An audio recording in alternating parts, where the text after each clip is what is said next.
Hello बच्चों, the question says spring balance measure of a body in air. Question में पूछा गया है कि हमारे पास जो स्प्रिंग बैलेंस है वो मेजर करता है of the body in air. Option number A actual weight of a body, option B apparent weight of a body, option C mass of a body and option D both mass and weight of a body. तो इस question के लिए हमारा की concept use हो रहा है। तो की concept is spring balance. Spring balance है, ठीक है। तो हमें बताना कि स्प्रिंग बैलेंस क्या मेजर करता है। तो हमारे पास है एक स्प्रिंग बैलेंस है जिससे अटैच है एक कोई भी बॉडी या फिर कोई भी ऑब्जेक्ट है जिसका मास है एम।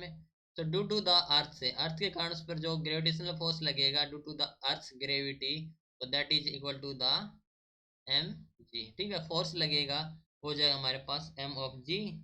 तो हम जानते हैं कि जो वेट होता है W, that is equal to the m into g।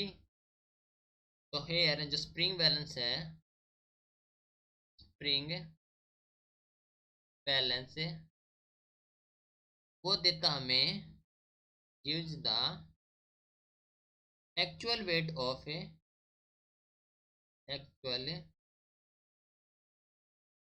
Wait of a body या फिर एन ऑब्जेक्ट है तो weight of a body in air, in air due to, due to negligible, negligible upthrust of air, upthrust of air, ठीक है।